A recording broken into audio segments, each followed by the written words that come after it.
Don't want to hear about that. Main observation is this is full power.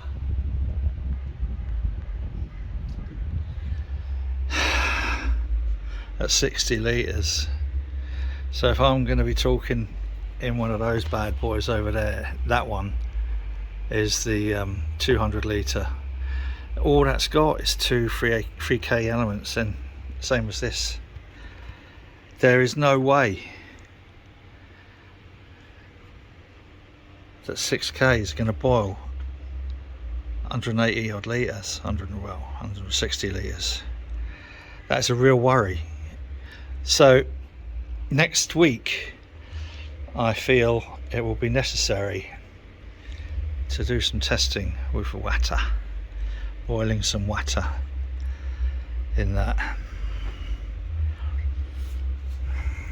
Yeah, it's a worry.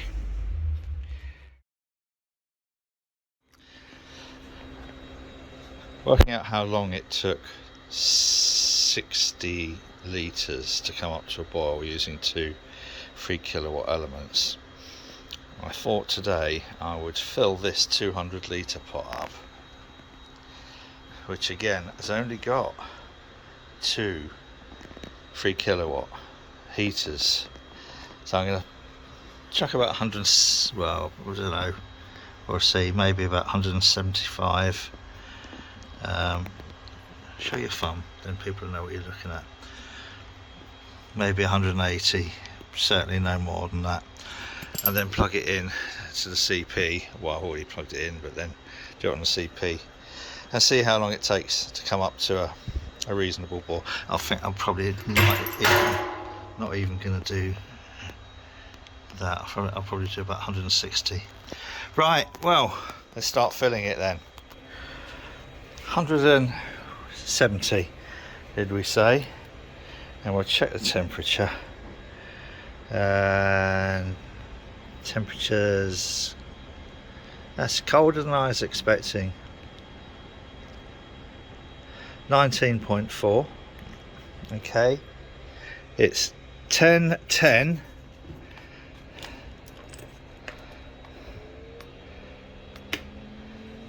So we're going to turn both of these heating elements on and see how they do. Might put the lid on as well, might help. Right, so we're just over an hour and that's gone from whatever it was, 19-20ish to 42. So, ooh, weird. It seems to be going quicker. It seems to be heating up quicker than I anticipated it. Bearing in mind, when I put this in, when I commission this, it will be wrapped in that bubble wrap, silver foil bubble wrap, just to maintain a little bit of heat integrity, keep the builds down a little bit. So for an hour, yeah, all right, 13 degrees. When the wort goes into here from the mash tun, it's going to be somewhere around 60 degrees anyway. So the measurement that is important will be between 60-ish degrees and boiling. So we'll get an overall idea of how long it's taken, but the important bit will be that 40 degrees from 60 degrees. Does that make sense? Hope so. 62 degrees and 12:10. So that 2 hours. I might have to eat my words on this. 2 hours at 6 kilowatts going into that, and we're at probably about the temperature it would be coming in from the mash tun. Maybe we're somewhere around that. So let's see where we go in the next couple of hours. We should actually achieve a boil. Ooh, 81, and it is 1:10. I'm surprised, have to say, but I think this is where it's going to start to struggle. We shall see. Back in another hour.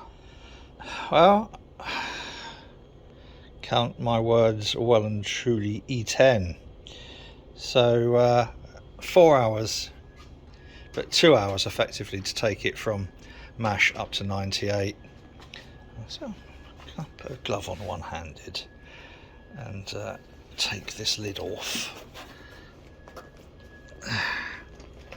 Hang on, sorry, zoom out because otherwise you're going to get seasick. Alright.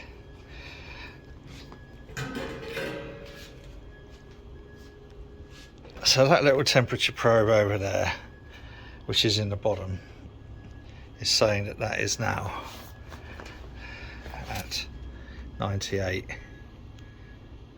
So that's not bad going. We've got a bit of a boil there, I think you'll agree. So yeah, 98. A few more minutes. So I reckon from transferring from the mash tun into here at about 60-ish, possibly a bit more, within 2 to 2.5 hours we'll have a really good strong rolling boil. I'm amazed at just 2 3 kilowatt elements. That's 6 kilowatts, 4 hours to do this test. That's just cost me about £5, but you know what, and it's probably worth it just for my ease of mind really, because I was thinking about knocking another hole in the back and then trying that thing with Chris to get him to weld stuff in, but Chris is really just ridiculously busy at the moment and I wouldn't want to encroach on his time. Same with Andy. Andy's a bit busy at the moment as well. That's why I'm trying to knock a few videos out, because you won't be getting the normal content from the real YouTubers. So I'm trying to fill a substantial gap. Not that I'm saying either Chris or never mind, don't do that. So 98, I'm sure that will creep up a little bit with that lid on. So I'm happy that we can get a bit of a boil going out of that. I didn't think those 2 3 kilowatt elements were going to be up for it. What it does mean, even better of course, is I can run it all off this one CP. So I won't need to take the feeds out from the PIDs to a bank of other relays. All of this this 1 barrel kit can be run off the existing control panel, which is blooming good. I'm not going to let I'm so tempted to see how long it would take to really bash out a good boil, but I think I'll call it a day at a £5. 98.2, and it is still gradually going up. I've been whittling on for 3 minutes since 2:10, so I'm guessing that 2.5 hours would give a nice rolling boil. It's just something I need to plan for, because I'm going to need to start brewing very early in the morning. I'm going to have the mash tun on a timer. Have to work that out, so that's ready to dough in probably at 9. Then 11:30, so 12, 1, 2. I should be done by about 3:30 in the afternoon after a really nice long sparge. I might do a test. Oh, so tempted to do a test. Ha ha ha. Just with them on the floor. On some heat mats, obviously. This is on a, you can't see, but it's on a polystyrene, not polystyrene, but similar heat mat. Good. Well, that's that for this little video. It hasn't been the most interesting, but it's been most useful for me, and save some money. But it's worth a £5 just to know, and I can use that hot water now to I might give this floor a good going over. On the other hand, I might not, because I've got 2 articles to finish. Finish the articles. All right then. I've been thinking about this, and I'm not going to be using this as the copper. I'm going to use this as a HLT. I was thinking of having this, or having the SS Brewtech 200 litre and that one as a joint HLT, but do you know what, I'm just going to buy another Hermes coil to go in here, and then this is, as the HLT won't need the elements cleaning quite as much, so they can pretty much stay in because they're not removable really. Well, they are, but you've got to take a spanner to them and then worry about sealing them all again. So, and I found a few spots of rust on the bottom, so I just repassivated it. I repassivated it with phosphoric acid, which isn't the best, but it's all I've got at the moment, or I could just waste a load of Star Sand. I'll use Nypac on there. Started clearing out all the underneath here. There's a big fuck off heavy UPS there if anyone wants one. This is going to be the copper. That's always was always planned to be the mash tun, purely because it has got that superb holy bottom. And now this, as the copper, will work on a number of levels. I'll get a much better seal around here, just with a couple of like spring clamps. Possibly, if I want to, put an aerial, put a funnel on there, run it as a steam train. Sorry, put a little chimney on there, condensing coal chimney. I don't think I'm going to bother, actually. By the way, that'll be another video, getting into canning. And in here, I see the part of the problem was, by the way, load of floor paint. It's all fucked. So that's all got to go to the tip. With this, it's 2 3 kilowatt elements. Ouch. What I have planned for that SS Brewtech copper will be 2 3.5 kilowatt elements on tri-clamp. Same sort of positioning, staggered, so this is lower than that one, so that the elements don't bump into each other. And I'm going to use, that's the lid. Oh, I'll come back to that later. Oh, crikey. Do you know, right, I'm going to use lots of these. That's for my arthritis. These are weldless tri-clamp fittings. So I found my 40mm Q-Max cutter. I'll be popping some holes in there, and these are literally just screw tight. Andy at Four Priests used exactly the same system on his HLT, so I think we're going to be all right. And it'll also mean that I can get the copper up to a boil ever so slightly quicker. So instead of 6 kilowatt with those 2 3 kilowatt elements, there'll be 7 kilowatt with 2 of the 3.5 kilowatt elements, and I'll be able to take them out and clean them quite easily. Now we need to talk about the corner.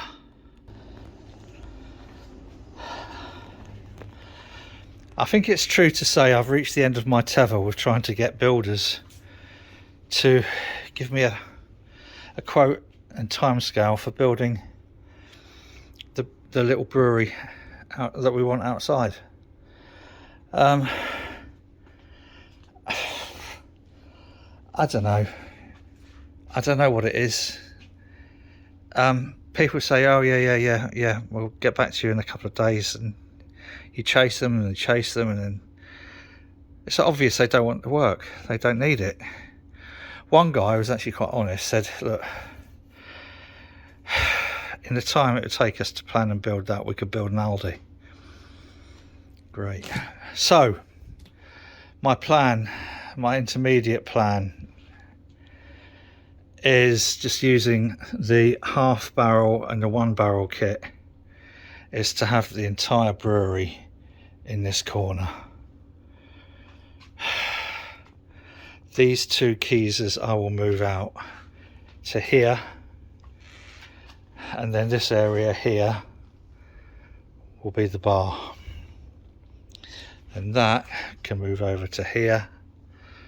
The shelving unit can roll over there. That will free up all of this area. I'll put the glass washer and glass dryer away somewhere. So this will be a bar. It's not going to be the world's nicest bar here. This will be the brewery. So people will be able to see the brewery. Small bar. But I need an interim solution. I need to be opening the doors and selling some beer.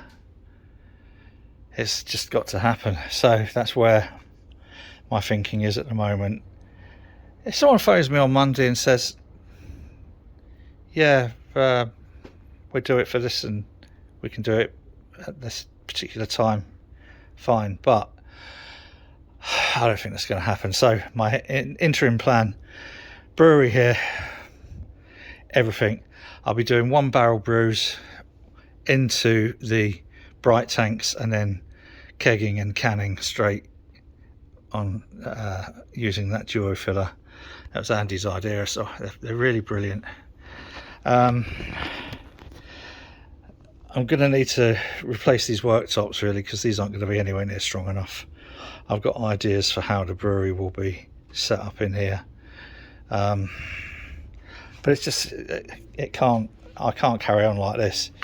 I am throwing money left, right and centre, and that's money that I should be using for developing the club and developing some of the support groups and other support initiatives, and that ain't happening. So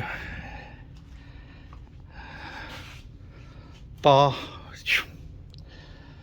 brewery, and then that will free all this space because that can come over here, and yeah, all the brewery stuff over there, and that's where we're at. So follow the journey. If you haven't already done so, it'd be lovely if you were to subscribe to this utter twaddle. And I better get this how this works. Better get it right. If you click the thumbs up, if enough people do that, then YouTube thinks it might be worth recommending this nonsense to other people. But for now, that is my plan. Everything will be inside instead of here where the brewery should be built. And I think I've reached the end of my tether with it. So let me know what you think in the comments below. Thank you for spending a little bit of your time listening to this complete and utter rubbish. Until next time, when I do it all again, you take care of yourselves. Cheers.